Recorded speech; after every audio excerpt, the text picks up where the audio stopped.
بانی مجلس اعضا مرحوم مرزا ثابت علی خان ولد مرحوم مرزا رضا علی خان کی بلندی درجات کے لیے صلوات۔ اللہم صل علی محمد وآل محمد وعجل فرجہ۔ نہایت ہی عزیز واجب الاحترام مولانا سید انجم رضا زیدی کی زوجہ محترم بیمار ہیں، ان کی شفایابی کے لیے بآواز بلند صلوات۔ اللہم صل علی محمد وآل محمد۔ حاضرین مجلس اعضا جملہ مومنین کی تمام جملہ حاجات کی قبولیت کے لیے بآواز بلند صلوات۔ اللہم صل علی محمد وآل محمد وعجل۔ پروردگار کے حضور دست بستہ دعا گو ہیں، خداوند متعال اس فرش عزا کو بچھانے میں، انتظامات کرنے میں جن طلاب نے، جن علماء نے اپنا کردار ادا کیا، اس عشرہ محرم کے دوران جہاں جہاں کہیں مجالس اعضا منعقد ہو رہی ہیں، ان مجالس اعضا کے بانیان، ان مجالس اعضا کے خادمین کی صحت و سلامتی اور جملہ حاجات کی قبولیت کے لیے پروردگار کے حضور دعا گو ہیں کہ پروردگار ان کی جملہ حاجات کو شرف قبولیت بخشے۔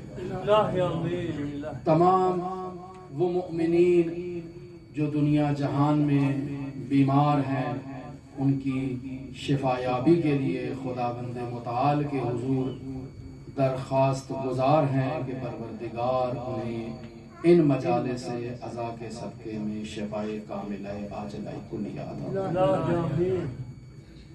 تمام وہ مؤمنین جو قید و بند کی صعوبتیں برداشت کر رہے ہیں یا ظالموں کے ظلم کے شکنجوں میں گرفتار ہیں، پروردگار بحق حاضر مجلس اعضا انہیں ظالمین کے شر سے نجات عطا فرما، قید و بند کی صعوبتوں سے انہیں رہائی عطا فرما۔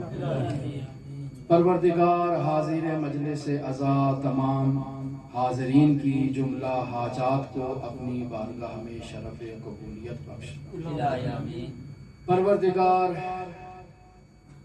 ان مجالس اعضا میں ہمیں حقیقی معنی میں عرفان اعضا عطا فرما۔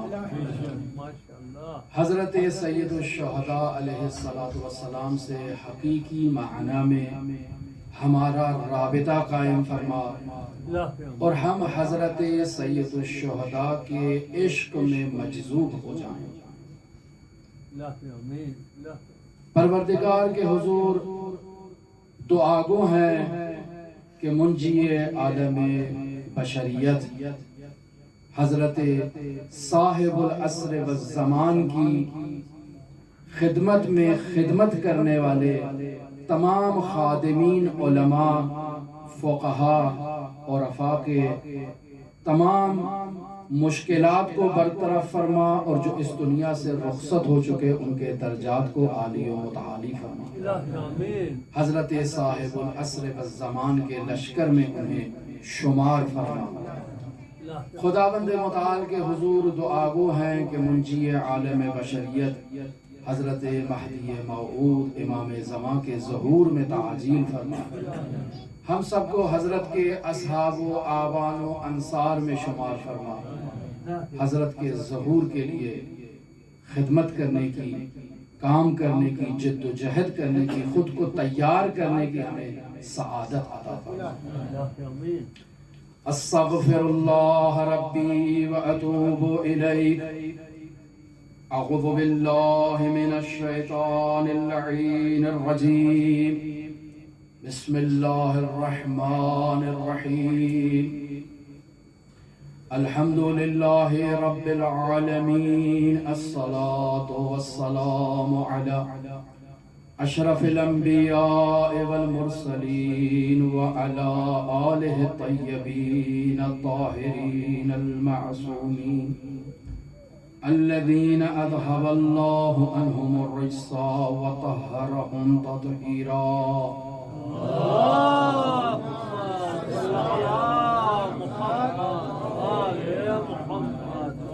رب اشرح لي صدري ويسر لي أمري واحلل عقدة من لساني يفقه قولي. أفوض أمري إلى الله إن الله بصير بالعباد. قال النبي صلى الله عليه وآله وسلم إن الحسين مصباح الهدى وسفينة النجاة. درود پڑھیں محمد وآلہ. اللهم صل على محمد وآل محمد وعجل فرجه. محرم کے ان ایام میں، سید الشہداء کی مظلومیت کے ایام میں، سید الشہداء علیہ آلاف و تحیت و ثنا کو موضوع سخن قرار دیا. وہ نورانی حدیث جسے رسول خدا صلی اللہ علیہ وآلہ وسلم نے عرش کی جبین پر مشاہدہ کیا. ان الحسین مصباح الہدی و سفینۃ النجات. اس نورانی حدیث کو سرنامہ کلام قرار دیا تاکہ سید الشہداء علیہ آلاف و تحیت و ثنا کے عرفان عزا کو سید الشہداء کی ہدایت کی کشتی میں سوار ہونے کے لیے اس مصباح ہدیٰ کے عرفان عزا کو پہچانا جائے اور اس نجات کی کشتی پر سوار ہو کر سید الشہداء سے وہ نجات حاصل کریں کہ جو مجذوبین کو حاصل ہوتی ہے. بیان ہوا کہ اس سلسلے میں کچھ دوسری احادیث بھی موجود ہیں کہ جن پر علماء نے بحث کی، گفتگو کی. کل کی گفتگو میں اس کا ذکر ہوا کہ نحن سفن النجات، کلنا سفن النجات ولکن سفینۃ جدی الحسین اوسع اسرع فی اللجج البحار اسرع. مختلف الفاظ، مختلف تعبیرات، مختلف انداز میں ان مطالب کو علماء نے، فقہاء نے نقل کیا. وہ شخصیات کے جو ان کے حدیث ہونے کو تسلیم نہیں کرتے اور بیان کرتے ہیں کہ روائی کتابوں میں یہ جملے موجود نہیں ہیں کسی معصوم سے، وہ بھی اس بات کو تسلیم کرتے ہیں کہ اگر ان کلمات کی سند معصوم سے نہیں ملتی تو دلالت یقیناً انہی مطالب پر موجود ہے. اور بیان ہوا کہ خداوند متعال نے بشریت کی ہدایت کے لیے، بشریت کو نور بخشنے کے لیے، بشریت کو نورانی کرنے کے لیے انتظام کیا. 1,24,000 انبیاء کو بھیجا تاکہ اس انسان کو ہدایت بخشیں، اس انسان کو نجات بخشیں، اس انسان کو سعادت بخشیں. اور پھر ان انبیاء کے تسلسل میں ان انبیاء کے اوصیاء نے جد و جہد کی، اپنا کردار ادا کیا اور بشریت کو ہدایت تک پہنچانے میں کمال جد و جہد کا مظاہرہ کیا. لیکن بیان ہوا کہ تمام انبیاء میں سرور انبیاء کو ایک خاص منفرد مقام حاصل ہے. سرور انبیاء کے اوصیاء کو خاص مقام حاصل ہے اور سرور انبیاء کے اوصیاء میں حسین ابن علی کو خاص مقام حاصل ہے. تبھی تو کہا کہ سفینۃ جدی الحسین اوسع اسرع وفی اللجج البحار اسرع، پرتلاطم دریا جب کشتیاں وہاں تھپیڑے کھاتی ہیں اور وہاں ادھر ادھر بھٹک جاتی ہیں، تو اس پرتلاطم دریا میں بھی حسین ابن علی کا سفینہ تیز ترین سفینہ ہے کہ جو اس پرتلاطم دریا میں گرفتار اسیر غرق ہونے والے لوگوں کو نجات عطا کرتا ہے، اور ایسی نجات عطا کرتا ہے کہ پھر گمراہی کا تصور باقی نہیں رہتا۔ لہذا حضرت علی ابن مصر رضا علیہ آلاف و تحیت و سلام، اللہم صلی علی محمد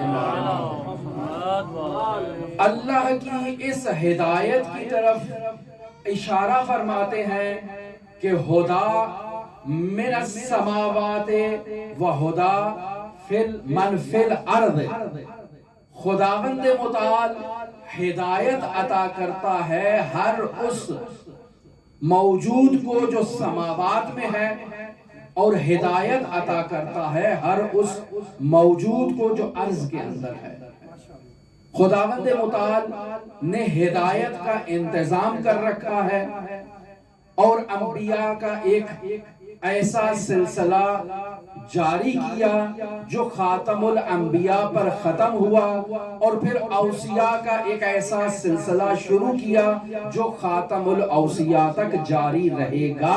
مقصد صرف یہی ہے کہ ہدا من فی السماوات و ہدا من فی الارض، جو کوئی بھی آسمانوں میں ہے اور اسے ہدایت کی ضرورت ہے، وہ اس ہدایت کی کشتی پر سوار ہو کر نجات حاصل کر لے، اور جو عرض میں موجود ہے گمراہیوں میں مبتلا ہے، وہ اس کشتی نجات پر سوار ہو کر ہدایت حاصل کر لے۔ اللہ تبارک و تعالی نے اپنے نور کا اہتمام کیا۔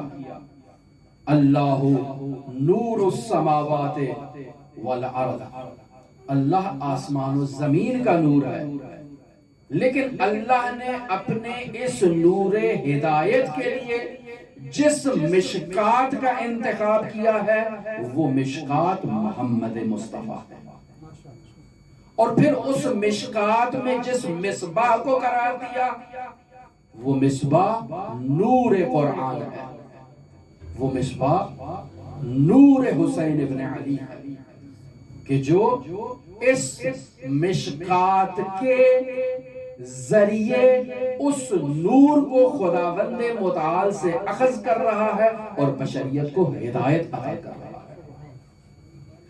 لہذا رسول خدا صلی اللہ علیہ وآلہ وسلم کا قلب مبارک سینہ اطہر اس مشکات اور چراغ دان کی حیثیت رکھتا ہے جس میں نور قرآن نے تجلی کی ہے تاکہ بشریت کو ہدایت بخشی جائے۔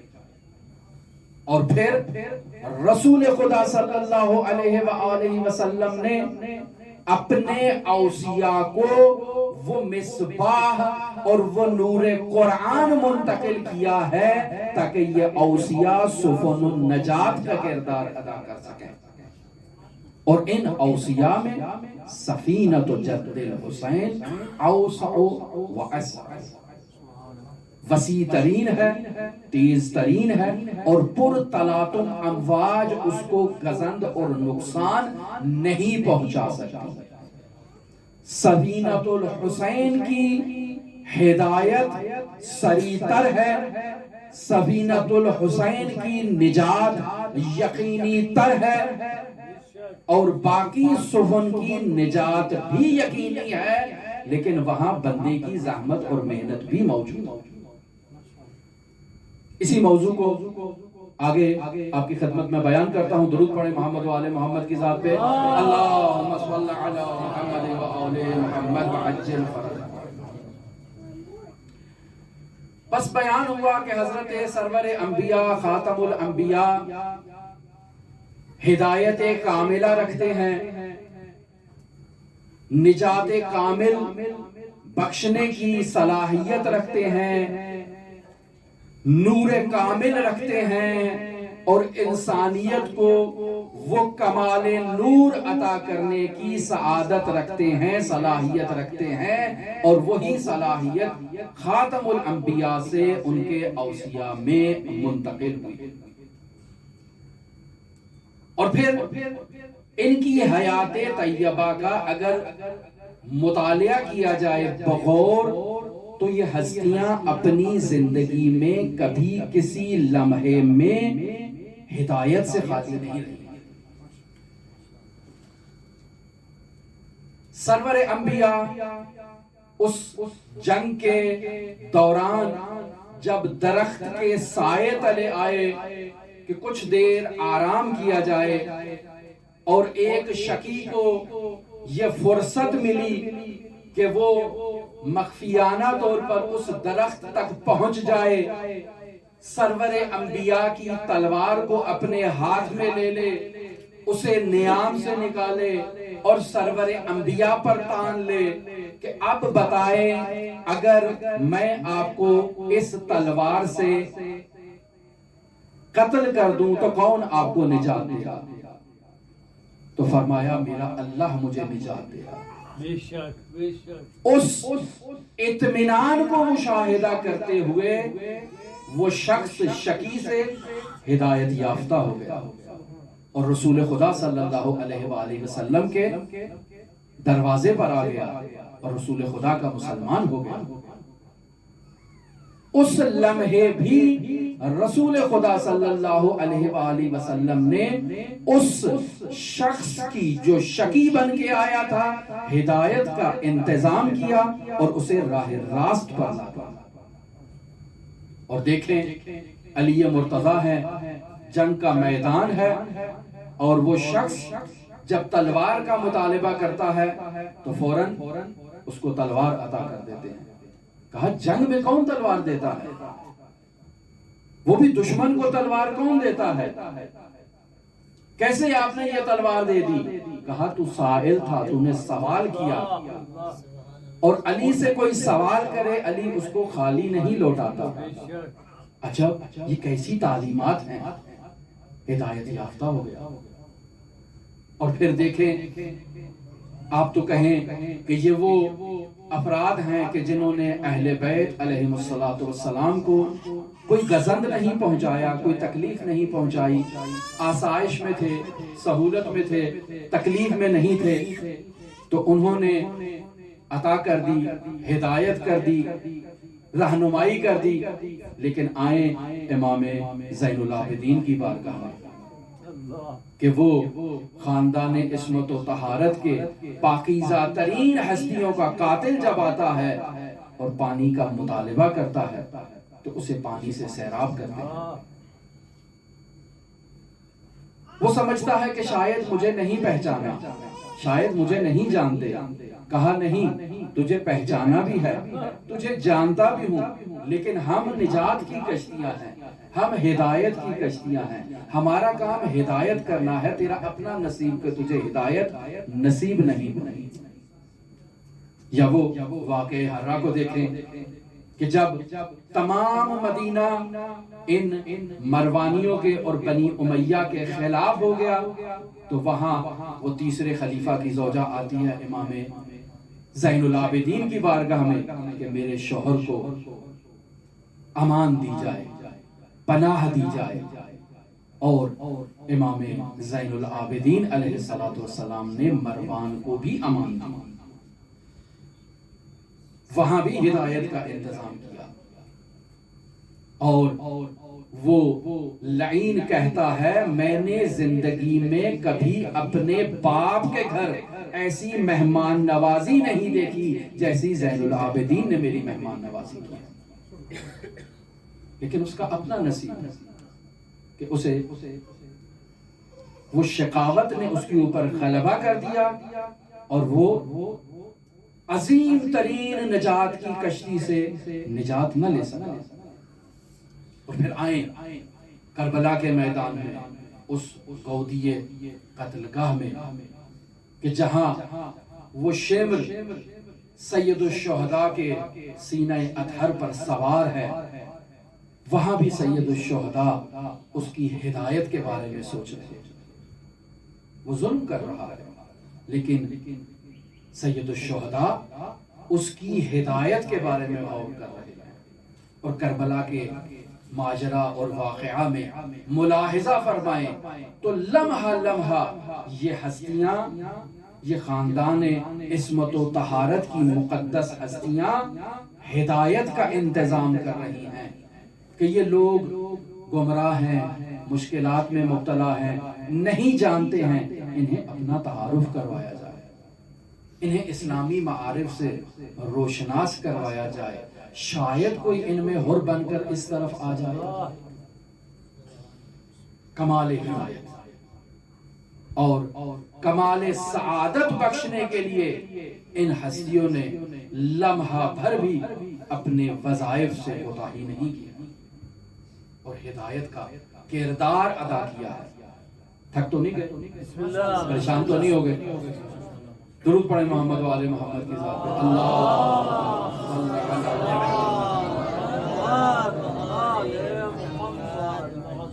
ہم سمجھتے ہیں انسان پر اگر کوئی مصیبت طاری ہو جائے، کوئی مشکل آ جائے، انسان مصائب میں گھر جائے تو بڑی مصیبت آ گئی ہے اللہ کی طرف سے، بڑی پریشانی آ چکی ہے ہمارے اوپر. واویلا کرتے ہیں، اپنی اس مصیبت پر شکوہ کرتے ہیں، گریہ وزاری کرتے ہیں، ادھر ادھر لوگوں کو بتاتے پھرتے ہیں کہ ہمارے اوپر مصیبت آ چکی ہے. لیکن حضرات اہل بیت علیہم السلام اس مصیبت کے پس پردہ موجود محبت الہی کو مشاہدہ کرتے ہیں اور اس مصیبت سے بھی قرب پروردگار کا فیض حاصل کرتے ہیں. بس اس انداز میں اگر بیان کیا جائے کہ حضرات اہل بیت علیہم السلام کی مصیبت ہو یا عام انسانوں کی مصیبت ہو، ہر مصیبت کے پیچھے خداوند متعال کی محبت کار فرما، خداوند متعال کا جذبہ اور کشش کار فرما. انسان اس بات کو سمجھنے کے لیے اپنی جیب میں اگر ہاتھ ڈالے، کوئی سکہ موجود ہو تو نکال کے دیکھے کہ اس سکے کے دو رخ ہیں. اسی طرح سے انسان پر آنے والی مصیبتیں بھی اسی سکے کی طرح دو رخ رکھتی ہیں. ایک طرف مصیبت کا پہلو ہے کہ انسان کے بشری تقاضے ہیں کہ ان مصیبتوں کے اوپر انسان صبر و تحمل کا مظاہرہ تو کرتا ہے، لیکن صبر و تحمل کے علاوہ انسان اس مصیبت سے مصیبت زدہ بھی ہوتا ہے. لیکن اس مصیبت کے پس پردہ اس کا دوسرا رخ، سکے کا دوسرا حصہ محبت الہی ہے، جذبہ الہی ہے، کشش الہی ہے کہ جو انسان مصیبت دیدہ کو خداوند متعال کی طرف کھینچ کے لے جاتی ہے اگر وہ انسان اس مصیبت پر صبر و تحمل کا مظاہرہ کرے، بردباری کا مظاہرہ کرے اور اس مصیبت پر اپنے رب کو یاد کرتے ہوئے اپنے رب کی اس کشش میں رب کی طرف متوجہ ہو جائے. بطور معمول ہم خاکی انسان جو ہیں وہ بہت کم اس کشش کو محسوس کرتے ہیں. حضرت ابراہیم علی نبینا وعلیہ آلاف التحیت والثناء بہت تمنا ہے، بہت آرزو تھی کہ کاش اس دمبے کی جگہ وہ اسماعیل کو ذبح کر دیتے، کاش وہ خدا کا حکم نہ آتا، وہ تبدیلی نہ ہوتی اور میں اسماعیل ہی کو ذبح کرتا. اور اس مصیبت کے پس پردہ جو محبت الہی تھی، جو جذبہ الہی تھا، اس سے مزید خداوند متعال کے سامنے خدا کا قرب حاصل کرتا. اور کربلا کی ہستیوں کو دیکھیں، اگر مصیبت کے ظاہری پہلو کو دیکھیں تو وہاں ان اشقیاء کے سامنے گریہ ازاری بھی ہو رہی ہے، ان اشقیاء کی ملامت بھی کی جا رہی ہے کہ تم نے مقدس ترین ہستیوں کو اسیر کیا ہے، مقدس ترین خون کو بہایا ہے، مقدس ترین اجساد کو پامال کیا ہے۔ وہاں شکوہ بھی ہے، لیکن جب بات آتی ہے پروردگار کی طرف، یعنی مصیبت کے دوسرے پہلو کی طرف، تو کہتے ہیں ما رأیت الا جمیلا، ہم نے کوئی اور چیز دیکھی نہیں، کربلا میں تو صرف جمال الہی کی تجلیوں کا مظاہرہ ہم نے دیکھا، وہاں تو اور کوئی چیز تھی نہیں، وہاں تو جمال ہی جمال تھا۔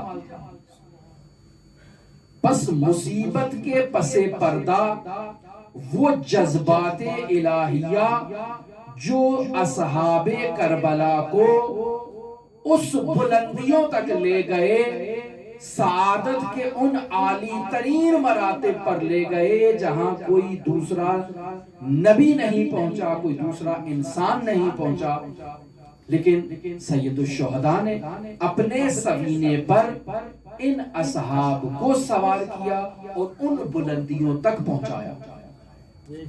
بس ہر مصیبت کے پیچھے محبت الہی موجود ہے، ہر آزمائش کے پیچھے جذبہ الہی موجود ہے، کشش الہی موجود ہے۔ اسی جذبے اور کشش کو بیان کرنے کے لیے ہم نے اس موضوع کا انتخاب کیا کہ ان الحسین مصباح الہدی والسفینۃ النجات، کہ حسین ہدایت کا چراغ ہیں اور حسین ابن علی نجات کی کشتی ہیں۔ نہضت حسینی میں واقعہ عاشورہ کی بدولت وہ یاد کریں رسول خدا صلی اللہ علیہ وآلہ وسلم کا وہ فرمان ذیشان، اِنَّا لِقَتْلِ الْحُسَيْنِ حَرَارَةً فِي قُلُوبِ الْمُؤْمِنِينَ لَا تَبْرَدُ أَبَدًا، مؤمنین کے دلوں میں ایک ایسی حرارت ایجاد ہو چکی ہے حسین ابن علی کی شہادت کے وجہ سے اور باعث کہ جو کبھی ٹھنڈی نہیں ہوگی، ہمیشہ یہ مؤمنین اور یہ عزادار اس حرارت میں خود کو حسین ابن علی سے متمسک رکھتے ہوئے ہمیشہ حسینی مجذوب سالک بن جائیں گے۔ لہذا اگر عرفان عزا کو درک کرنا چاہتے ہیں عزیزان محترم، تو ان مجالس عزا میں موجود اس جذبہ الہی کو تلاش کریں، تب جا کر آپ ان عرفان عزا کو درک کر سکتے ہیں، سمجھ سکتے ہیں۔ اور اگر ان جذبات الہیہ کو ان مجالس عزا سے جدا کر کے سائیڈ پر رکھ دیا جائے تو واقعاً ہمارے علماء کے اعتراضات اپنی جگہ درست ہیں کہ یہ عزادار ہیں، یہ نماز نہیں پڑھتے ہیں، وضو نہیں کرتے ہیں، پتہ نہیں کس قسم کے مواد مخدر استعمال کرتے ہیں، پتہ نہیں کیا کیا کرتے ہیں یہ وغیرہ وغیرہ وغیرہ، اور کیسے ان کو نمازیوں کے اوپر فوقیت دے دی جائے گی۔ ایک طرف ایک انسان ہے جو 50 سال نماز پڑھتا ہے، وہ 50 سال نماز پڑھنے کے بعد اس مرتبے پر نہیں پہنچا کہ جس کے لیے آپ نے یہ کہا کہ فَإِنَّ الْبُقَاءَ عَلَيْهِ يَحُطُّ الْعِظَامِ، اس نے ایک آنسو بہا لیا اور یہ کہاں پہنچ گیا؟ ایک آنسو بہانے سے یہ وہاں پہنچ گیا، اور ہم نمازیں پڑھتے رہتے ہیں، روزے رکھتے رہتے ہیں، تحصیل علم کرتے رہتے ہیں، تبلیغ کرتے ہیں، ہمیں وہ مقام نہیں ملتا جو اس کو مل گیا۔ اس کو کیوں مل گیا؟ اس کی کیفیت تو دیکھو، اس کا منہ تو دیکھو، اس نے منہ دھویا بھی تھا آج یا نہیں، اس نے کبھی وضو بھی کیا ہے، اس کو وضو کرنا بھی آتا ہے، وغیرہ وغیرہ۔ یہ فرش عزا پر آنے والا زائر عزادار مومن، اسے یہ اعزاز حاصل ہے، اسے یہ ٹائٹل حاصل ہے سید الشہداء کی جانب سے کہ فَإِنَّ الْبُقَاءَ عَلَيْهِ يَحُطُّ غُنُوبَ الْعِظَامِ، کہ حسین ابن علی پر گریہ کرنے سے کبیرہ گناہ، عظیم گناہ انسان کے جھڑ جاتے ہیں، انسان کے اوپر ایسے جذبے کی کیفیت ایجاد ہوتی ہے کہ انسان کبھی حسین ابن علی سے جدا ہونے کا تصور نہیں کر سکتا۔ ٹھیک ہے، مشکلات میں ہیں یہ لوگ، ہماری ذمہ داری ہے، ہم نے کام کیا ہے، ہم نے کم جد و جہد کی ہے، انہیں معارف اہل بیت سے روشناس نہیں کروایا۔ کیوں نہیں کروایا؟ کیونکہ ہم خود معارف اہل بیت سے روشناس نہیں ہیں۔ عزیزان محترم، خود روشناس نہیں ہیں۔ افسوس کی بات ہے تو لاکھ کا مجمع ہے، ہم اتنی جد و جہد اور کوشش تحصیل علم میں نہیں کرتے جتنا تقریر کو رٹا لگانے میں اور ممبر پر بیٹھنے میں اور ممبر سے نعرے وصول کرنے میں جتنی جد و جہد کرتے ہیں۔ دوسروں کی تقریروں کو رٹتے ہیں، یاد کرتے ہیں، ہدف کیا بناتے ہیں کہ ہم نے جا کر وہاں نعرے لینے ہیں، 5-6 عشرے پڑھنے ہیں، محرم میں جو ہے وہ ہم نے فیضیاب ہونا ہے، حضرت سید الشہداء علیہ آلاف و تحیت و ثنا کی عنایات سے، بہت اچھی بات ہے، فیضیاب ہوں، لیکن کیا یہ کمال ہے؟ نہیں، یہ خود نقص ہے۔ جب میں خود ناقص ہوں تو مجھے کیا حق حاصل ہے، اور کس نے یہ حق دیا ہے کہ میں حسین ابن علی کے ظاہر اور عزادار کے لیے آواز بلند کروں؟ اسے آواز بلند کرنے کا حق حاصل ہے جو خود کمال کے مرتبے پر فائز ہو، جو خود نقص سے مبرہ ہو، جو خود عیب سے مبرہ ہو۔ لہٰذا اس بحث کی طرف نہیں جاتے کہ عامر بالمعروف کو عامل بالمعروف بھی ہونا چاہیے یا نہیں۔ لوگوں کو کہتے ہیں نماز پڑھو، لوگوں کو کہتے ہیں نماز تہجد پڑھو، کیا میں نے کبھی خود بھی پڑھی ہے؟ نہیں، ان کو تو کہنا چاہیے نا، ان کو تو پتا چلے کہ ہم کہاں سے آئے ہیں، ہم حوزہ علمیہ سے آئے ہیں، انہیں بتا رہے ہیں نماز تہجد کی کیا فضیلت ہے، خود کبھی نہیں پڑھی۔ تو پھر کیسے تصور کر سکتے ہیں کہ یہ شخص جو مبلغ ہے، اسلام کی تبلیغ کر رہا ہے، عامل بالمعروف ہے، لیکن چونکہ عامل بالمعروف نہیں ہے، اس کی زبان میں کیسے تاثیر آئے گی؟ کیسے لوگ اس کی بات کو سن کر وہ مدارج عالیہ طے کریں گے؟ عزیزان محترم، یہ فرش عزا وہ بلند ترین رتبہ رکھتا ہے کہ جو اس فرش عزا پر آ جائے، اس فرش میں یہ صلاحیت موجود ہے کہ اس فرش میں آنے والے شخص کو یہ فرش عزا عرشی بنا دیتا ہے۔ کوتاہی ہماری طرف سے ہے، ہم خود بھی کوتاہی کا شکار ہیں، اور وہ جو کوتاہی میں مبتلا ہیں کہ جن کے پاس وسائل نہیں ہیں، جن کے پاس ذرائع نہیں ہے کہ وہ معارف اہل بیت کو حاصل کریں، ہم ان کے اوپر تنقید کرتے ہیں کہ تو وضو نہیں کرتا، تو نماز نہیں پڑھتا، یہ نہیں کرتا، کل سے میری مجلس میں نہ آنا۔ یا بعض تعبیرات میں مجلس کے اندر بعض خطیب حضرات شمر دکھاتے رہتے ہیں کہ فلانی شمر ہے تو وہ جدید بیٹھا ہوا ہے تو وہ فلانی ہے۔ تو ایسی کہاں تبلیغ اور ایسی کہاں مجلس، اور پھر اس مجلس کا کیا رتبہ اور کیا مقام، اور کیا اس مجلس سے فیض حاصل ہو، اور کیا وہ عزادار اس سے فیض حاصل کریں۔ جب دونوں طرف سے کوتاہی موجود ہو تو انسان کسی ایک کی اگر سائیڈ لے لے اور دوسرے کے ساتھ انسان عادلانہ رفتار نہ کرے تو یہ انسان عادل نہیں۔ امام رضا نے کیا فرمایا؟ رحم اللہ عبدا احیا امرنا، اللہ رحمت کرے اس بندے پر جو ہمارے امر کو زندہ کرتا ہے۔ کیف یحیی امرکم، کیسے زندہ کریں؟ یتعلم علومنا ویعلمها الناس فإن الناس لو علموا محاسن کلامنا لاتبعونا۔ اگر ان کو کلام میں موجود ان خوبصورتیوں کا علم ہو جائے، ان جذبات کا علم ہو جائے، تو وہ جذبات خود بخود ایسی کشش رکھتے ہیں کہ ان کو عمل کی طرف لے جائیں گے، ان کو کھینچ کے لے آئیں گے خود بخود۔ اور جو شخص جذبے کی کیفیت میں آ جاتا ہے وہ کبھی وہاں سے بھٹک نہیں سکتا۔ جب ہم خود بھٹکے ہوئے ہیں، خود جذبات الہیہ نے ہمیں اپنی آغوش میں نہیں لیا ہے، تو ہم کیسے کسی دوسرے کو کہہ سکتے ہیں کہ تجھ کے اندر نقص پایا جاتا ہے؟ ناقص تو میں خود ہوں۔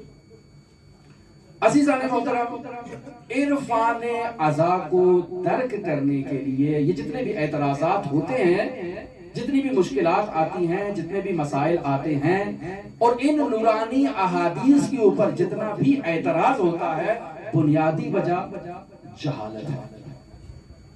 کم علمی ہے. فقیہ کو دیکھیں گے تو وہ اعتراض نہیں کرے گا. بیان ہوا عظیم الشان فقیہ آیت اللہ حسین پرجردی عزادار کے پیر سے خاک نکالتے ہیں، آنکھوں کا سرما بناتے ہیں، شفا مل جاتی ہے.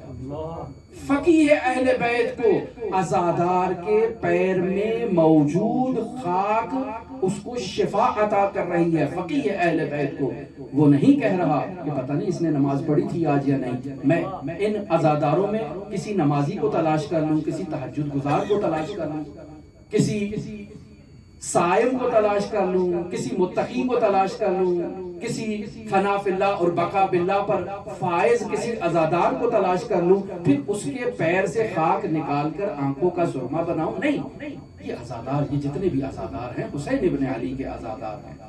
فقیہ اہل بیت نے بلا استثناء، بلا امتیاز کسی ایک کے پیر سے نکالا اور شفا حاصل کر لی، کیونکہ فقیہ اہل بیت اس عزادار کی قدر و منزلت کو بہتر جانتا ہے مجھے جاہل سے.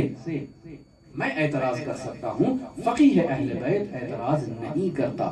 اسے ان احادیث کی نورانیت کا بھی علم ہے، ان احادیث کے پس پردہ موجود حقائق کو بھی جانتا ہے، اور فقیہ اہل بیت کو معلوم ہے کہ عزائے حسین جذبات الہیہ کی آغوش میں آنے کا نام ہے. درود پڑھیں محمد والے اللہم صلی علی محمد. بارے دیگر صلوات ہیں. اللہ صلی علی محمد. عزیزان محترم، بہت گفتگو ہو گئی جذبے کے اوپر. جس قدر بھی گفتگو کی جائے کم ہے، جس قدر بھی گفتگو کی جائے کم ہے. آپ کہیں کیوں کم ہے؟ چونکہ ایک پورا علم اسی جذبے کے اوپر بنا ہے، اور اس علم کی بنیاد پر لوگ کمالات تک پہنچے ہیں کہ جس علم کو علم عرفان کہتے ہیں. علم عرفان بنیادی چیز اس کے اندر جذبات الہیہ کہ جو بنیاد ہے. ایک انسان سالک وہ انسان کہ جو اللہ کی طرف سفر کرنا چاہتا ہے. میں بھی سفر کر رہا ہوں، آپ بھی سفر کر رہے ہیں. ہر انسان، ہر ذی روح موجود اللہ کی طرف سفر کر رہی ہے، لیکن ہر انسان اللہ کے پاس پہنچتا نہیں. سفر کر رہا ہے، زندگی میں بھٹک رہا ہے اور مشکلات کے بھنور میں گرفتار ہے، اسے نجات نہیں مل رہی ہے. لیکن اگر وہ خداوند متعال کے عشق کی کشش کے اندر واقع ہو جائے تو اس کو معلوم ہوگا کہ خدا کا عشق ایک ایسا عشق ہے کہ جو انسان کو اللہ کی طرف ایسے کھینچ کے لے جاتا ہے کہ انسان کی بازگشت کا تو تصور بھی نہیں کیا جا سکتا. کہ انسان پلٹ جائے، انسان ارتداد کر جائے، انسان واپس لوٹ جائے، ایسا ممکن ہی نہیں ہے. فقط اس جذبے کی رو میں آنے کی اور اس کے راستے میں آنے کی ضرورت ہے. اور کیسے آئے؟ یہی نماز پڑھیں، روزہ رکھیں، حج کریں، زکات دیں، خمس دیں. یہی جذبات الہیہ کے حصول کے لیے یہی وظائف ہیں جو محمد مصطفیٰ نے بیان کیا. ایک مقناطیس کو دیکھا ہے کیسے وہ دوسرے لوہوں کو اور دھات کو اپنی طرف کھینچتا ہے. کیوں؟ کیونکہ اس مقناطیس میں کشش موجود ہے جو کھینچتی ہے دوسری چیزوں کو اپنی طرف.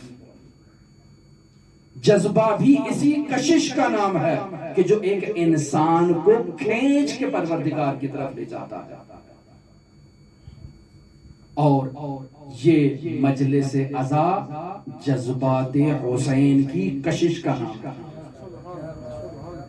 اگر علم عرفان میں جذبات الہیہ اور کشش الہیہ ایک سالک کو سلوک میں وہ بلند مقام عطا کرتی ہیں کہ وہ خدا کے قریب پہنچ جاتا ہے، تو عزائے حسین میں، عرفان عزا میں جذبات حسین ابن علی ایک عزادار کو ایسے کشش کے ساتھ اپنی طرف کھینچتے ہیں کہ یہ عزادار دوبارہ کبھی گمراہی کی طرف جانے کا تصور بھی نہیں کر سکتا۔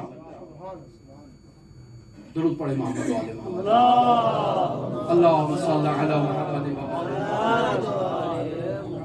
فقط ایک یا حسین کہنے کی دیر ہے، فقط ایک آنسو بہانے کی دیر ہے۔ ایک آنسو بہائے 70,000 فرشتے اللہ خلق کر دیتا ہے، اور یہ فرشتے اس عزادار کے لیے استغفار کرتے ہیں۔ تو میں استغفار کروں، میں ایک گنہگار ہوں، پتہ نہیں میری استغفار قابل قبول بھی ہے یا نہیں، لیکن جب میں نے عزاداری کی ہے، ایک آنسو بہایا ہے، اور ایک آنسو کے بدلے میں 70,000 فرشتے ہیں اور وہ میرے لیے استغفار کر رہے ہیں، تو کوئی نتیجہ تو مجھے ملے گا نا۔ اور پھر وہ ایک آنسو نہیں تھا، کئی آنسو تھا۔ مرحوم مفسر عظیم الشان قرآن علامہ محمد حسین طباطبائی رحمت اللہ علیہ کہتے ہیں کہ یہ جو بینر آویزان ہیں، یہ جو پرچم آویزان ہے فرش عزا پر، یہ خود شفا دیتے ہیں۔ تو حسین ابن علی کی بات کرتے ہو، نعرہ حیدری، نعرہ صلوات،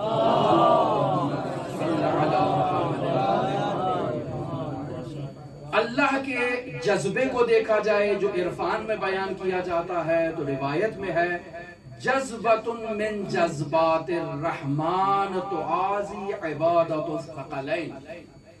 جذبات رحمان میں سے ایک جذبہ، ایک کشش جو ہے وہ ثقلین کی عبادت کے مساوی ہے۔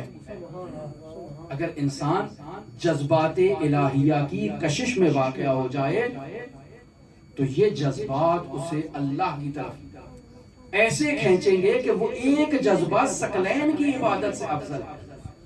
آگے تشریف لائیں، تھوڑا تھوڑا درود پڑھیں محمد و آل محمد کی ذات پہ، اللہم صلی علی محمد و آل محمد وعجل فرجہم۔ اور آگے آ جائیں، تھوڑا اور آگے آ جائیں، بلندتر صلوات، اللہم صلی علی محمد و آل محمد۔ اللہ آپ کو جزائے خیر دے، اللہ آپ کی عزاداریاں قبول کرے۔ اللہ اکبر، نعرہ رسالت، یا رسول اللہ، نعرہ حیدری، یا علی، آواز بلند صلوات۔ اللہم صلی علی محمد و آل محمد۔ آج کی مجلس طولانی ہے چونکہ مجھے کہا گیا ہے تو کہنے کو، گھبرائے تو نہیں ہے؟ اور جو میں مطالب آپ کے سامنے بیان کرنا چاہتا ہوں، جب تک وہ بیان نہیں کروں گا مصائب پہ نہیں جاؤں گا، لہٰذا آپ حوصلہ رکھیں، غور سے سنیں، یہ بات جو کر رہا ہوں وہ مفید ہے، آپ کے لیے فائدہ مند ہوگی۔ ٹھیک ہے، ایک ناقص، ایک کم علم طالب علم سے آپ سن رہے ہیں، لیکن مطالب بہت عالی مطالب ہیں، بہت نورانی مطالب ہیں جنہیں بزرگ علماء فقہاء نے بیان کیا۔ ہمارے اندر نقص ہے، ہمارے اندر عیب ہے، لیکن یہ مطالب نورانی مطالب ہیں جن کو نقل کرنے والی شخصیات پاکیزہ اور مقدس شخصیات ہیں۔ وہ شخصیات ہیں جنہوں نے اہل بیت کے دروازے سے اخذ کیا، گدائی کیا اور بلندیوں تک صعود حاصل کیا۔ درود پڑھے محمد و آل محمد، اللہم صلی علی محمد و آل محمد۔ مرحوم امام خمینی رحمت اللہ علیہ جب عرفان کی بات کرتے ہیں اور عرفان اسلامی کی بات کرتے ہیں، ہم دوسرے لائن پہ نہیں جاتے، بھٹکتے نہیں ہیں، جو مسلمانوں کی ہے، جو تشیع کی ہے، جو اہل بیت کے دروازے سے اخذ شدہ ہے، اس کی بات کرتے ہیں۔ تو مرحوم امام خمینی رحمت اللہ علیہ کہتے ہیں کہ وہ انسان جس نے اللہ کی طرف سفر کرنا ہے، وہ اس سفر میں 4 مرحلوں سے گزرتا ہے، 4 مرحلوں سے گزرتا ہے۔ اور 4 اس پہ کیفیات طاری ہوتی ہیں. ممکن ہے اللہ تک پہنچے، ممکن ہے نہ پہنچے، لیکن 4 کیفیات سے اس کو گزرنا ہے. آپ تقابل کریں عرفان ازا کو سمجھنے کے لیے کہ ایک عارف جو عرفان ازا کو درک کرنا چاہتا ہے، جو فرش ازا پر آتا ہے اور اس فرش ازا سے جذبہ حسین کو اخذ کرنا چاہتا ہے، اس نے بھی انہی 4 مراحل سے عبور کرنا ہے. درود پڑھے محمد و آل محمد. اللہم صل علی محمد و آل محمد وعجل فرجہ. پہلی کیفیت مجذوب کی کیفیت ہے، جسے مرحوم امام بیان کرتے ہیں. ایک انسان اللہ کی محبت میں مجذوب ہو جاتا ہے، اللہ کی کشش اس کو اپنی طرف ایسے کھینچ لیتی ہے کہ یہ انسان اللہ کی کشش میں اور اس کشش کو اپنے وجود میں جذب کر کے مجذوب بن جاتا ہے.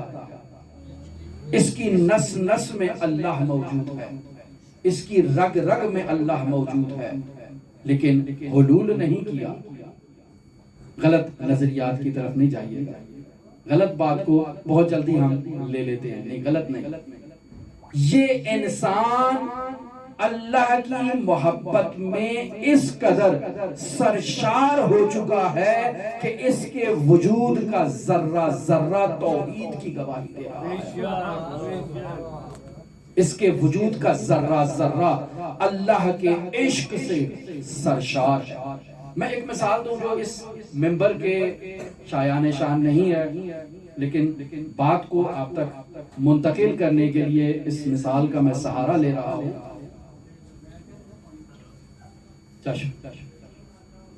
انسان جب کسی کی محبت میں گرفتار ہو جاتا ہے، اسیر ہو جاتا ہے، تو انسان عاشق کو ہر طرف اپنا محبوب دکھائی دیتا ہے. ہر وقت اپنے محبوب کے بارے میں سوچتا رہتا ہے.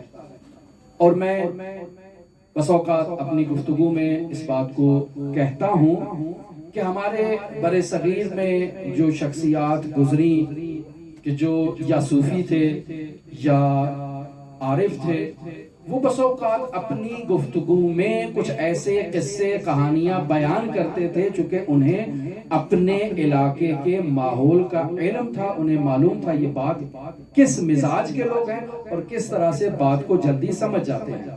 لہٰذا ہمارے آپ ادھر کے جو شعراء ہیں ان کو اٹھا کے دیکھیں تو انہوں نے عشق مجازی کو بہت زیادہ بیان کیا. در واقع وہ عشق مجازی سے عشق حقیقی کو سمجھانا چاہتے ہیں کہ جب ایک انسان عشق مجازی میں اسیر ہو جاتا ہے تو وہ کیسے ہر وقت، ہر طرف، ہر سمت اپنے معشوق کو تلاش کرتا رہتا ہے. وہ آیا حجامت کروانے کے لیے اور اپنی رگ سے خون نکلوانے کے لیے، فسد کروانے کے لیے، تو کہا بتاؤ کہاں سے حجامت کروانی ہے؟ کہا وہاں سے حجامت کرو جہاں میرا محبوب نہ ہو. اچھا پھر اب مجھے کیا پتا تمہارا محبوب کہاں ہے؟ اس کے جسم میں جہاں جہاں سے اس کی خون کو نکالنا تھا وہاں انگلی، کہا میں انگلی رکھتا ہوں، بتاؤ تمہارا محبوب کہاں؟ نہیں ہے. یہاں ہے، یہاں ہے. اس کے تمام وجود کا چیک اپ کیا، کہا موجود ہے. کوئی ایسا ذرہ نہیں تھا جہاں اس کا محبوب نہیں تھا. کیا ہمارے وجود میں ایسے خدا موجود ہے؟ کیا خدا کی محبت ایسے ہمارے وجود میں موجود ہے؟ حسین ابن علی کی محبت کیا ایسے ہمارے وجود میں موجود ہے؟ نہیں، ایسے موجود نہیں. یہ وہ پہلی کیفیت ہے جو جذبے کی کیفیت ہے. جب کوئی انسان اس جذبے کی کیفیت میں آ جاتا ہے تو پھر اس سے جدا نہیں ہوتا. اس سالک کو امام خمینی کہتے ہیں کہ اسے مجذوب کہا جاتا ہے. اور دوسری کیفیت میں بتاتے ہیں کہ سالک ہے، لیکن پھر سالک کے بعد اس پر جذبے کی کیفیت آتی ہے.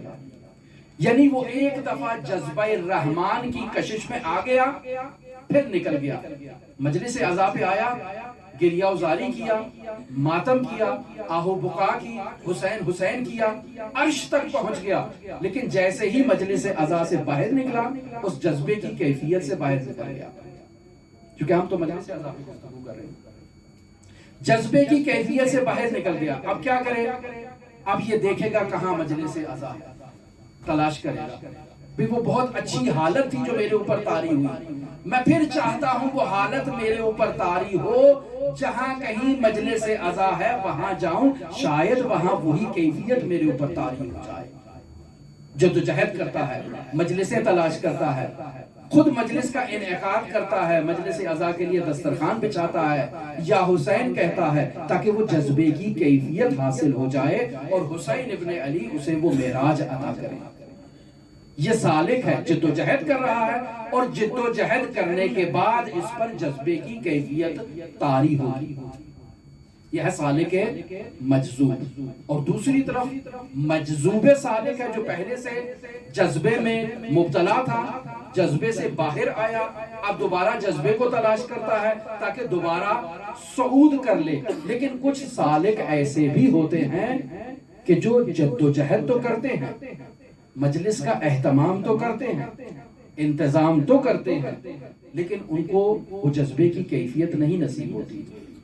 مجلس میں آتے ہیں، نہ گریہ ہے، نہ بکا ہے، نہ عزاداری ہے، نہ آنکھوں سے آنسو ہیں، نہ فرش عزا کا تقدس ہے، مزاح ہے، مسخری ہے، ماحول ہے، سب وہی ہے، لیکن وہ اس جذبے کی کیفیت کو حاصل نہیں کر پائے. کوشش کرتے ہیں. یہ جذبات کی کیفیت میں، مجالس عزا میں. اور آپ اس کو دوسری طرف لے جائیں، جیسے امام خمینی بیان کرتے ہیں تو زندگی بھر نماز پڑھتا ہے، زندگی بھر روزہ رکھتا ہے، زندگی بھر زکوٰۃ دیتا ہے، زندگی بھر خیرات کرتا ہے، لیکن عشق الہی کا نور اس کے وجود میں متجلی نہیں ہوتا. اور یہ کیفیت ہماری کہ ہم اللہ کی طرف سفر کر رہے ہیں، لیکن اللہ کے اس جذبات کی کشش نے ہمیں اپنی آغوش میں نہیں لیا. درود پڑھیں محمد و آل محمد. اللہم صلی علی محمد و آل محمد. حضرت آیت اللہ جوادی عاملی بیان کرتے ہیں کہ انسان فیلسوف جس چیز پر برہان قائم کرتا ہے، ایک سالک، ایک عارف اس کو اپنی آنکھوں سے مشاہدہ کرتا ہے. لہذا وہ میرے جیسے خطیب جو مجلس میں بیٹھتے ہیں، 2 گھنٹے 3 گھنٹے کی مجلس پڑھتے ہیں، بیان کرتے ہیں معارف سید الشہداء کو برہانی انداز میں، لیکن وہ خود اس کیفیت میں نہیں آتے، خود اس کیفیت کو محسوس نہیں کرتے جس کیفیت کو ایک عزادار محسوس کرتا ہے، جس کیفیت پر وہ عزادار آ جاتا ہے جسے جذبات حسینی نے اپنی آغوش میں لے لیا ہو، جسے حسین ابن علی کی کشش نے اپنے اندر لے لیا ہو. آپ نے یقیناً اپنی زندگی میں ایسے افراد کو دیکھا ہوگا جو سوتے ہیں تو یا حسین کہتے ہیں، اٹھتے ہیں تو یا حسین کہتے ہیں، جہاں جاتے ہیں تو یا حسین کہتے ہیں. ذرا سی آپ ان سے گفتگو کریں تو ایسے زار و قطار وہ روتے ہیں کہ جیسے حسین ابن علی کی شہادت کو اپنی آنکھوں سے مشاہدہ کر چکے ہیں. لیکن یہ کیفیت ہمارے اوپر نہیں ہوتی ہے. کیوں؟ کیونکہ ہم ان جذبات کی کیفیت کو اور کنڈیشن کو ابھی محسوس نہیں کر سکے جو ان مجالس عزا سے ہم نے محسوس کرنی ہے. فَإِنَّ الْبُقَاءَ عَلَيْهِ يَحُطُّ ذُنُوبَ الْعِظَامِ. سید الشہداء پر بقا کرنے سے انسان کے کبیرہ گناہ ختم ہو جاتے ہیں، مستقبل میں گناہ کرنے کی آرزو انسان کے وجود سے ختم ہو جاتی ہے، اور انسان گویا کہ عملاً ایک فرشتہ بلکہ فرشتے سے بھی افضل ہو جاتا ہے. لہٰذا وہ انسان کے جس پر یہ جذبے کی کیفیت طاری ہو. ایک حدیث نقل کروں اس کے بارے میں. رسول خدا صلی اللہ علیہ وآلہ وسلم سے حدیث ہے. اللہم صلی علی محمد و آل محمد. وہ جو ان جذبات الہیہ میں آ چکا ہے، جس نے اہل بیت کے جذبے کی کنڈیشن کو درک کر لیا ہے، رسول خدا فرماتے ہیں من مات علی حب آل محمد مات شہیدا. جو آل محمد کی محبت میں مر جائے وہ شہید ہے. اور ہم پہلے مجلس میں بیان کر چکے کہ ہمارے سامنے اس حدیث کو رکھا جائے تو ہم کہیں گے کہ اس سے تخصیص اکثر لازم ہے.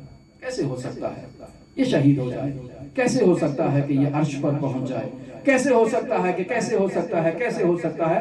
یہ ہماری بات ہے، لیکن رسول خدا ان جذبات کو مشاہدہ کر رہے ہیں جو محبت اہل بیت کے پیچھے پوشیدہ ہیں. من مات علی حب آل محمد مات شہیدا، الا ومن مات علی حب آل محمد مات مغفورا، الا ومن مات علی حب آل محمد مات تائبا، الا ومن مات علی حب آل محمد مات مؤمنا مستقمل الایمان، الا ومن مات علی حب آل محمد بشرہ ملک الموت بالجنت ثم منکر و نکیر. ملک الموت بھی اس کو جنت کی بشارت دیتا ہے، اور جب قبر میں اس کو اتارا جاتا ہے تو منکر و نکیر بھی اسے جنت کی بشارت دیتے ہیں. الا ومن مات علی حب آل محمد فتح له فی قبرہ بابان الی الجنہ. اس کی قبر میں دو دروازے کھولے جاتے ہیں جو سیدھا جنت کی طرف کھلتے ہیں. الا ومن مات علی حب آل محمد جعل اللہ قبرہ مزار ملائکتہ الرحمہ. اللہ اپنے رحمت کے فرشتوں کو حکم دیتا ہے کہ یہ میرا عزادار مؤمن اس دنیا سے چلا گیا ہے، یہ سفیر سجاد اس دنیا سے چلا گیا ہے، اس کی قبر کو اپنا مزار بنا لو اور اس کی قبر کا طواف کرو. یہ محبت اہل بیت میں اس دنیا سے گیا. الا ومن مات علی حب آل محمد مات علی السنت والجماعہ. وہ اللہ کی سنت پر، اللہ کے نبی کی سنت پر، اللہ اور اس کے نبی کی سنت کے اجتماع پر وہ اس دنیا سے رخصت ہوا. لیکن اگر کسی کے قلب میں محبت الہی نے جگہ نہ بنائی ہو، کوئی شخص اہل بیت کے بغض میں مبتلا ہو، تو فرماتے ہیں الا ومن مات علی بغض آل محمد جاء یوم القیامت مکتوب بین عینیہ آئس من رحمت اللہ. یہ قیامت کے دن ایسے آئے گا کہ اس کی آنکھوں کے درمیان لکھا ہوگا کہ اللہ کی رحمت سے مایوس شخص آیا ہے. الا ومن مات علی بغض آل محمد لم یشم رائحۃ الجنہ. اسے جنت کی مہک تک نہ آئے گی. آتا ہوں مجلس کے اختتام کی طرف، اور اختتام پر ایک واقعہ بیان کرنا جو جان مطلب ہوتا ہے مجلس کی، جس کی خاطر اتنی کوشش کی جاتی ہے کہ اس نتیجے کو اس واقعے میں بیان کروں. اس واقعے کو آپ کی خدمت میں بیان کرتا ہوں. واقعہ بیان کرنے سے پہلے شخصیت کا تعارف کروا دوں. آیت اللہ محمد باقر وحید بہبہانی جیسی شخصیت، وہ شخصیت جسے اپنی زندگی میں امام زمان کی زیارت کا شرف حاصل ہوا. وہ شخصیت جو بہبہان میں نماز پڑھا رہی ہے مسجد کے اندر، تو نماز کے بعد وہ شہر کا بڑا استاندار وہ رئیس آتا ہے اور آ کر کہتا ہے دیکھا کتنا اجتماع تھا، میں نے ان لوگوں کو کہا ہے کہ مسجد میں اجتماع کیا کرو. کہا اچھا، چھوڑ دی مسجد. کہا اس مسجد کی مجھے اب ضرورت نہیں ہے. چلے گئے نجف اشرف میں، اور پھر نجف اشرف کے بعد کربلا معلی کو اپنی سکونت کا مقام قرار دیا. اور پھر جب کربلا پہنچے، سید الشہداء کے حرم میں پہنچے اور دیکھا کہ یہاں کا تو ماحول ہی عجیب ہے، لوگ تو اخباری ہیں، کوئی اپنی عقل کا استعمال ہی نہیں کر رہا.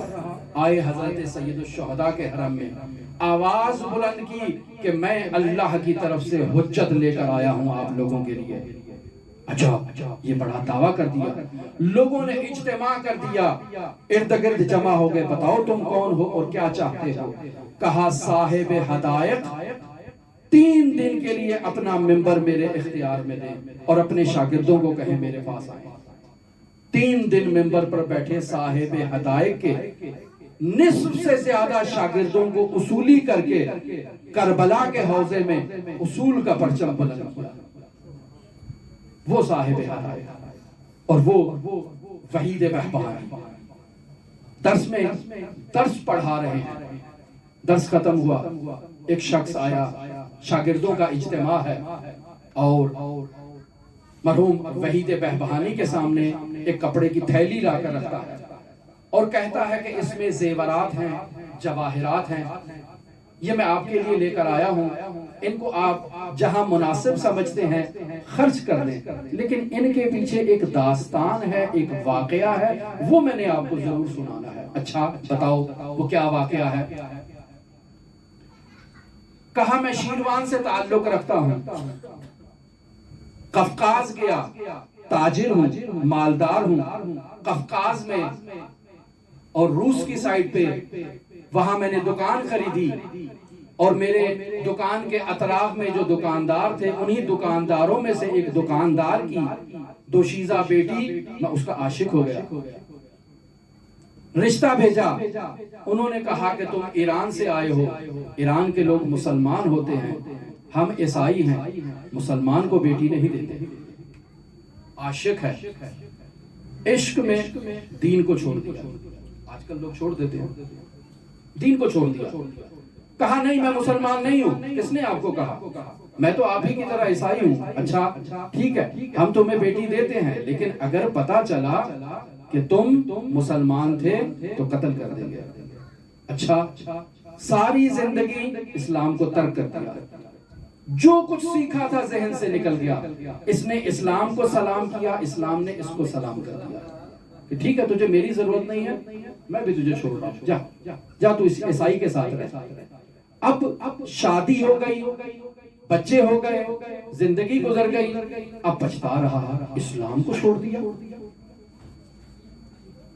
عظیم دین کو چھوڑ دیا، عظیم آئین کو چھوڑ دیا، اب کیا کروں؟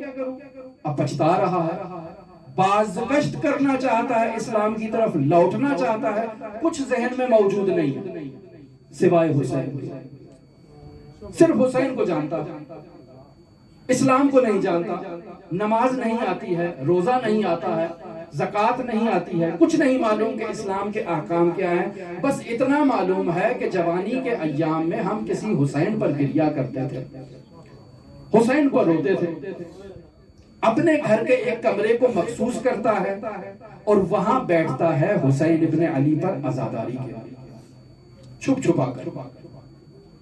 اب گھر میں جب ایک آدمی مخصوص کسی جگہ پر بیٹھے تو خواتین کو تجسس ہوتا ہے، زوجہ آئی، دیکھا اس کمرے سے تو رونے کی آوازیں آ رہی ہیں، دستک دی، داخل ہوئی، پوچھا کیا ماجرا ہے؟ کہا میں نے تم سے ساری زندگی ایک حقیقت کو چھپایا ہے، اور وہ حقیقت یہ ہے کہ میں مسلمان ہوں، اسلام کو بھول چکا ہوں، لیکن حسین نہیں بھولا، حسین کے ساتھ رسول خدا کی امت نے جو ظلم و جفا کیا، میں اس ظلم و جفا کو نہیں بھولا ہوں، وہ مجھے یاد ہے، میں حسین ابن علی پر گریہ کرتا ہوں، عزاداری کرتا ہوں، روتا ہوں۔ اچھا، اب زوجہ کو معلوم ہو گیا کہ یہ حسین پر گریہ کرتا ہے، زوجہ میں بھی وہ جذبے کی کیفیت آ گئی، کہا اچھا آج سے برنامہ یہ بناتے ہیں کہ جب بھی تم اس کمرے میں رونے کے لیے آؤ تو مجھے بھی بلا لینا، میں بھی حسین پر گریہ کروں گی۔ اچھا، دونوں میاں بیوی کی یہ روٹین ہو گئی کہ دونوں حسین ابن علی پر گریہ کرتے ہیں۔ کچھ وقت گزرا، زوجہ کہتی ہے کہ کب تک ہم چھپ کر گریہ کریں گے، کیوں نہیں کربلا چلے جاتے، حسین کے پاس جا کر رہتے ہیں، کب تک چھپ چھپا کے زندگی بسر کریں گے؟ کہا بات تو ٹھیک ہے، کیا کریں؟ کہا جو کچھ بھی ہے بیچ دو تاکہ حسین کے شہر میں جا کر زندگی بسر کریں۔ کہا ہم نے آہستہ آہستہ اپنے اموال کو بیچنا شروع کر دیا، اور پھر میری زوجہ کو اسی اثنا میں کینسر ہو گیا، اور اسی مرض میں وہ حسین کو پیاری ہو گئی اور اس دنیا سے چلی گئی۔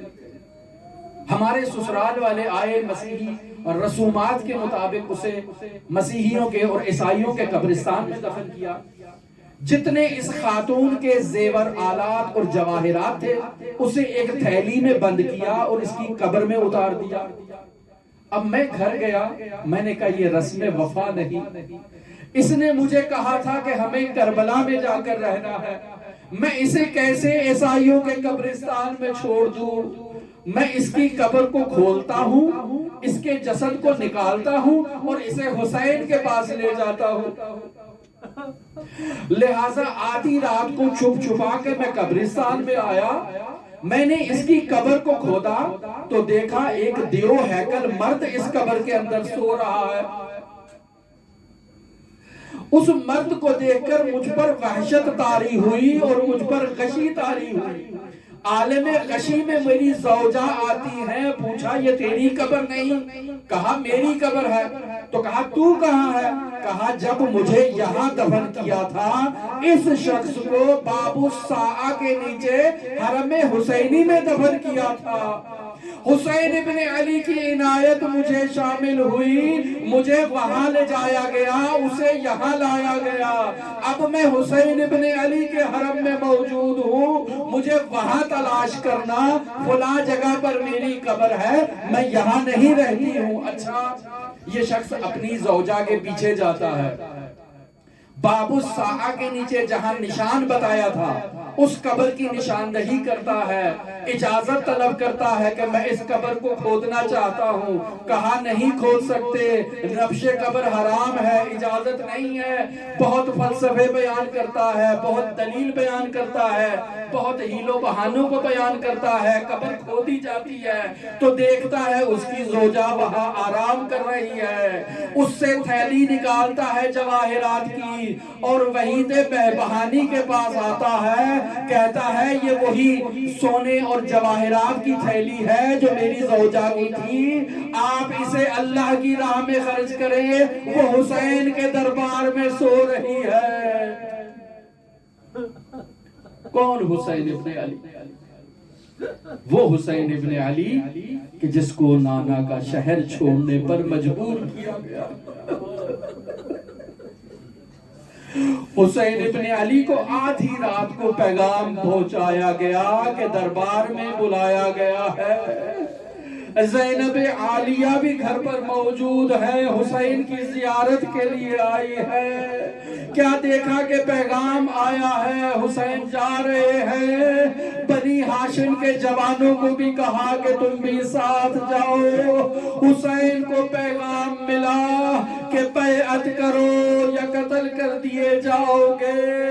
حسین نے مہلت کا تقاضا کیا اور کہا یہ ایسی بیعت ہے جو دن کی روشنی میں ہونی چاہیے، تم بھی سوچ لو، ہمیں بھی وقت دو۔ حسین ابن علی آتے ہیں نانا کے پاس، السلام علیکہ یا رسول اللہ، انا حسین ابن فاطمہ، اے میرے نانا رسول، میں فاطمہ کا بیٹا حسین ہوں۔ نانا آپ تو مجھے اس امت کے درمیان چھوڑ گئے تھے، آپ نے تو میری بڑی سفارش کی تھی اس امت کو۔ نانا یہ امت میری حرمت کو پامال کرنا چاہتی ہے، نانا یہ مجھے آپ کے شہر سے بے دخل کرنا چاہتی ہے، نانا میں الوداع کرنے کے لیے آیا ہوں۔ نانا کے پاس گریہ ازاری کیا، بے ہوش ہو گئے کہ رسول خدا کی زیارت ہوئی، الوداع کیا۔ جیسے ہی محمد ابن حنفیہ کو معلوم ہوا کہ حسین ابن علی سفر کا ارادہ رکھتے ہیں، آگے بڑھے، حسین ابن علی کی سواری میں ہاتھ ڈالا اور کہا بھیا سفر پر نہ جائے۔